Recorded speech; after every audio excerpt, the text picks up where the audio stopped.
Our bodies have five senses: taste, smell, touch, vision, and hearing. Each play a vital role in our well-being and the ability to make sound judgments and relate to others in our lives. Of the five senses, vision and hearing are the most likely to be damaged or compromised. They also are the senses that allow us to connect with others in meaningful ways. Without vision, driving and other motor skills like golf become useless. It's a tragedy to consider the relinquishing of our sight. Damaged vision, on the other hand, is quite common. We all consider a regular vision check and remedial action based on the results, like glasses or eye drops or even surgery, to fix the problems that develop a normal part of our yearly healthcare protocol. But what about our hearing? Currently, less than 20% of those with hearing loss that could correct it are. Well, what about the other 80% that don't? My name is Walter Kelly. I've spent the last 24 years of my working life with the hard of hearing and treating them with hearing aids. Prior to that, I was being trained as a psychologist. I spent my undergraduate career at Brigham Young University and my graduate school at Fresno State University. I've learned a few things that I think will help the hard of hearing and those with whom they live and work. Share with me the next half of an hour, and I think you and your loved ones will have a much richer and rewarding life together. You may not agree with everything I tell you, but I will share with you what thousands of my patients and friends have taught me about how to live with hearing loss and how to communicate more effectively. About 95% of the hearing loss that afflicts the United States population can be helped with hearing instruments. The other 5% require medical intervention. The 5% would include anyone with a sudden hearing loss in one or both ears, dizziness, pain or discomfort around the ears, drainage, or physical abnormalities, like if you don't have an ear. Anyone showing these symptoms should immediately consult an ear, nose, and throat medical specialist. Anyone else should immediately find their nearest and best trained hearing healthcare specialist. If you are wondering if you need a hearing evaluation, ask your spouse or other loved one around you. If you're not brave enough to do that, just turn on the television and see if everyone else in the room covers their ears and runs out of the room. Is your voice too loud or too soft for others? Do you understand most of the story until the punchline, and then the rest of the group laughs and you do too? Sort of, because you didn't understand. Do you spend your time daydreaming about the way things used to be instead of actively participating in today's discussion? Being involved requires good hearing. Relationships require give and take in conversation.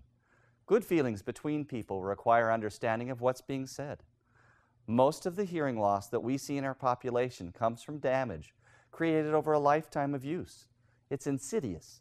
It comes slowly over a period of years until it robs us of the ability to capture the meaning out of the noise of our modern world. When we can no longer make sense of the voices around us, then we withdraw. We become more angry, more aloof, maybe even depressed. This is no way to live. Hearing and understanding help is available. Hearing and understanding are two different functions of the human body.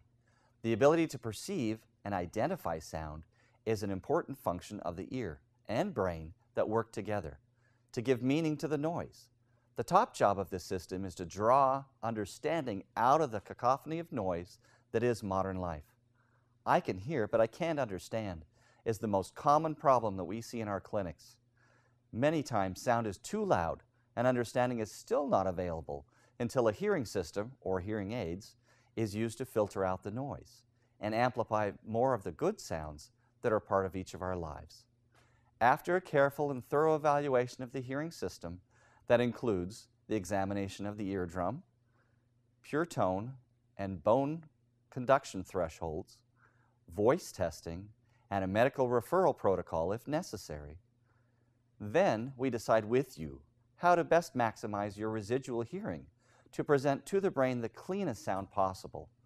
Over time, the brain learns to understand better and better. Hearing evaluations are painless and take about 30 minutes. The physical characteristics that make up the hearing system in the body are very interesting and complex. Sound starts as waves of energy made by the sound source, such as the clap of hands. This energy is then sent out in all directions and is picked up and focused by you with your outer ear. Your ear focuses the sound and amplifies it to maximize voice and to pick up sound in about a 45-degree angle forward.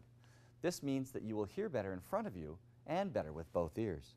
It's true in the same way that both eyes work together and provide better depth and clarity. This intensified sound travels down your ear canals and bumps into your tympanic membrane. This tympanic membrane or eardrum changes the sound to vibrations and sends them across the ossicular chain. It's the hammer, anvil, and stirrup, the smallest bones in your body. These bones are about the size of your pinky nail. At the end of the middle ear, the stirrup is attached to the oval window, another eardrum-like structure. At the oval window, sound changes again. It is now introduced into fluid. These vibrations travel through fluid to brush against tiny hairs in the inner ear. These tiny hairs are arranged like a snail, the largest at the inside and the smallest at the front. The larger the hair, the lower the pitch it picks up. The inner hair cells pick up the vibrations and then turn the vibrations into chemical information that is then sent to the brain. The brain then has to figure out what it all means. The most common damage that occurs in the hearing system is to the tiny hairs. This is called nerve damage or sensory neural damage. The type that comes with aging is called presbycusis. Nerve damage cannot be healed or operated on. Pills nor medicine will improve the function of this part of a damaged hearing system. Nerve damage is compensated for with hearing aids.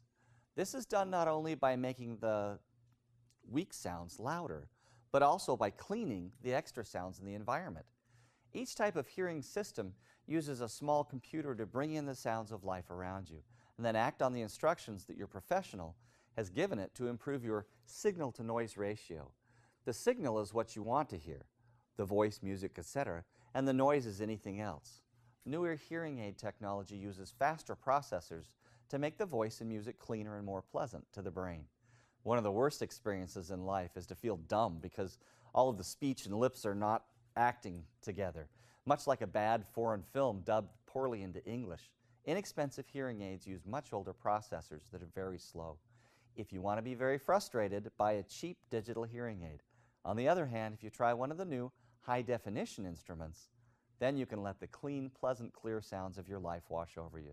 You will love it. Once you and your hearing professional have completed the hearing evaluation process, then an impression of your ears will be taken using impression material that will show us your size and shape of what we have space-wise to create a hearing instrument to meet your needs. Now, we're about to show you several different types of hearing instruments and show you how to insert and remove them comfortably, and also to have a caregiver do that, because sometimes in our lives we have to have others help us. And so we're going to show you. First is a completely in the canal hearing instrument. These are the smallest of the types of hearing aids. What we do is we take our finger and thumb, we slide it forward in the ear, and then it completely disappears inside of the canal.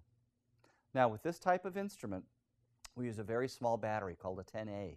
They have a lifetime of about from 4 to 7 days, and then you have to remove the battery and replace it with another one. Now, I'm going to bring in Walter Jr. to show you how a caregiver would help and assist in this process. Once again, the same thing would happen. The finger and thumb would be placed in opposition. It would slide into the ear canal in an in and slightly up and forward way. To remove it, there are two ways you can do it. One is to grab the little removal string and lift and pull towards the back. The other might be to use the battery door. Now, the second type of hearing instrument that we're going to show you is what's called a in the canal. It's a slightly larger instrument and uses a larger battery. It's about 3 times bigger. It's a 312 battery that has a removal string on it.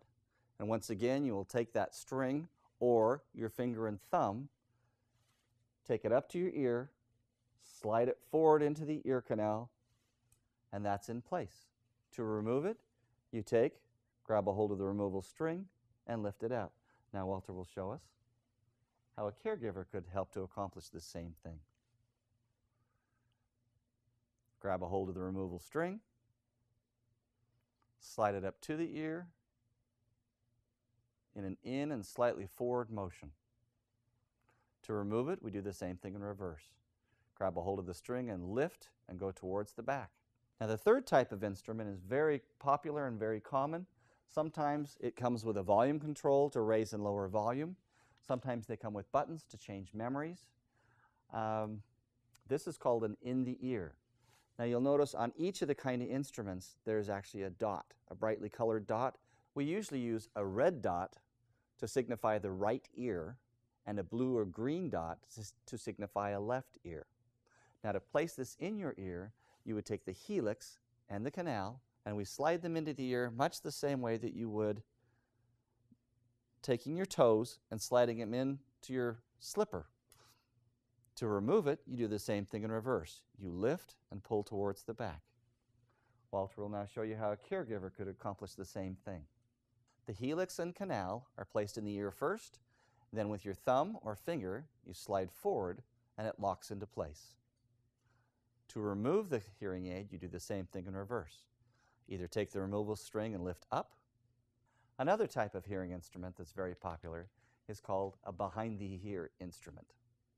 And what happens is there's two pieces. There's an ear mold that slides in your ear, and then the hearing instrument itself, which slides back behind. What I like to do is to take hold of the tubing, slide it in your ear canal, the same way we did the in-the-ear hearing aid, and then place the hearing instrument itself back behind the ear. To remove it, you do the same thing in reverse. This is a special kind of instrument in that you have an exterior piece of tubing made of silicone that needs to remain soft in order for the hearing aid to work properly. When it gets hard, it will crack and break and cause feedback. In that case, the tubing needs to be replaced with another one. It has to be replaced with this type of tubing.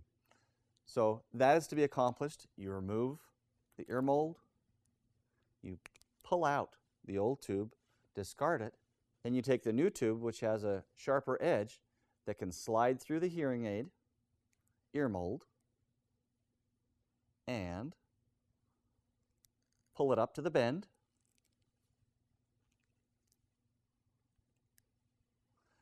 Then we merely trim off that edge, place the instrument in the ear, and then trim off the excess tubing. Now, in addition to the type of ear mold that you just saw, we also produce very soft ones for people with very sensitive ears, and we also produce very small ones like the completely in the canal, where we just use the canal portion of the ear along with the behind the ear piece. All we want to accomplish with ear molds is to seal up the canal so that the better hearing can find its way into your body. Now the last type of instrument we're going to discuss is the newest type and is the most popular. And it's the most popular because it sounds the best. This instrument has a receiver or a speaker which goes down in the canal, has a piece of wire connecting that to the actual hearing instrument. And so it's very comfortable when worn in very, very high fidelity. So to place it in the ear, what we do is we take the receiver, we slide it into the ear canal, we place the piece on top, and I want you to notice I have very little hair left, but it's virtually unnoticeable. They're very, very comfortable and have very high fidelity. Most people, even first-time hearing aid wearers, can leave our office comfortable and happy and hearing well in an hour. We'll have Walter show you how a caregiver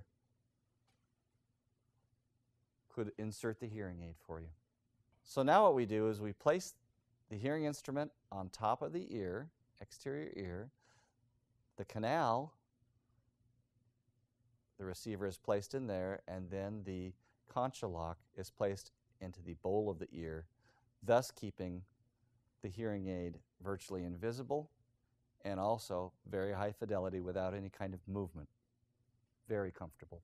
No sensation of your ear being plugged up or any discomfort with feeling it enlarging the ear or any of that kind of thing. That's why most people will choose this type of an instrument these days. The basic principle with hearing instruments is that there needs to be a way for sound to enter into the device, that's at the microphone. There needs to be power to process the sound, and then a clean port for the sound to enter into your ear. The hearing aid must then seal into the ear canal, and the canal must be free of wax and other debris. Let's first discuss batteries, though. Modern hearing aid batteries come attached to a sticker. The battery is activated when the sticker is removed, much like a hand grenade, in that a pin or a sticker should never be removed until it's ready for use. Batteries should be as fresh as possible, as they will last much longer in your hearing aid. If the sticker is removed, make sure you use the new battery. Throw the old one in the garbage. It will not hurt the environment. There should never be left out where it accidentally could be consumed by children or animals. Batteries take about 1 full minute to come to full power. They remain at full power until they suddenly expire. Most modern hearing aids will beep or tell you that it's time to change the battery. The exception, of course, is when they expire when you sleep or have them out of your ears, like for bathing or swimming. After a set or two of batteries, you will know approximately how many days they will last. You should always keep a spare pair with you to avoid interruption of your better hearing. A battery caddy or other similar storage device is a handy way to ensure fresh batteries with you at all times. Next, let's discuss cleaning of hearing aids.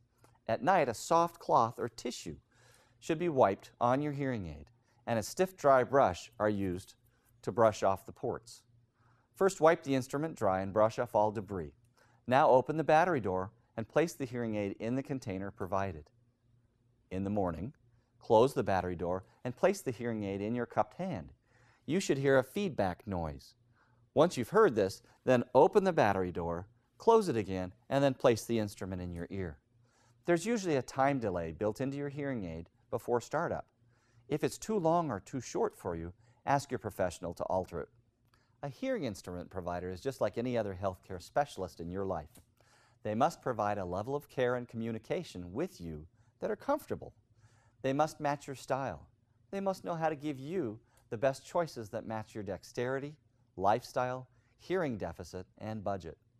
I think it's wise to spend a little time talking to your prospective provider and looking around the office before your appointment. How do they treat other patients? How do they handle your special needs? Do they listen? Do they know what they are doing? Do you believe that they will tell you the truth? Is the office clean and modern? Can you understand their instructions to you? And do they get upset if they need to repeat those instructions so you can learn? A hearing loss is treated not in one visit. This is not a commodity. You're not buying a pound of hearing aids.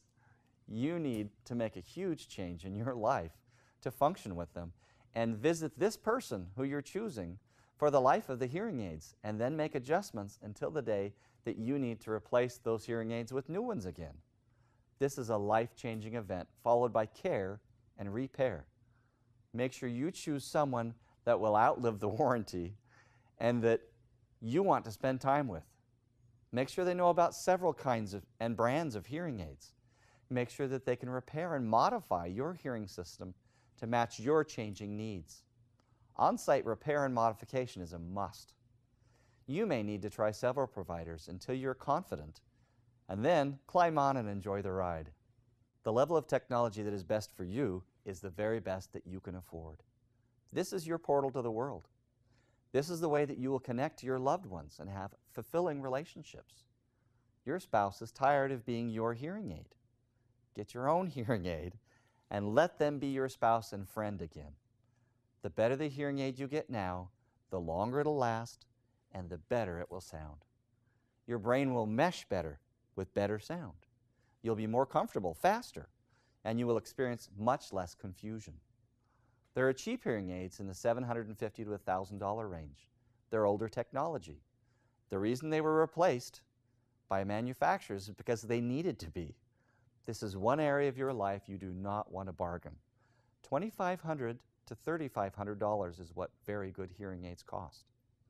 What you get for the money is well worth the cost. Hearing loss and damaged hearing can be successfully corrected. It's not perfect. It's a hearing aid, much better than going without and much more fun. A hearing evaluation takes about a half an hour and is painless. Find out the truth about your situation. And if you need help, get it. Start today and find out just what you've been missing. Life is calling. Can you hear me now? I wish I'd trademarked that for the hearing industry. I leave you with an analogy. Picture a Small, serene pond of water. The water's calm. There's no wind. And then a raindrop falls. The water slowly ripples away from the drop. This is a single sound in a quiet room. It is clean. It is clear. Now picture this same pond as the rain begins to fall. Drops and ripples intersecting with another. Sounds building with other sounds. Now the wind picks up, and the wind and the waves intersect with that single drop. This is the modern world. Can you still see the simple drop of rain? Can you hear the sound of your loved ones, that grandchild? Modern hearing aids help us to separate out the clutter from the sound we long for. Help is available. Take us as your guide and begin your journey back from the confusion and noise to the confidence that can be yours with better hearing. You and your hearing professional against the hearing problem. Always a winning team.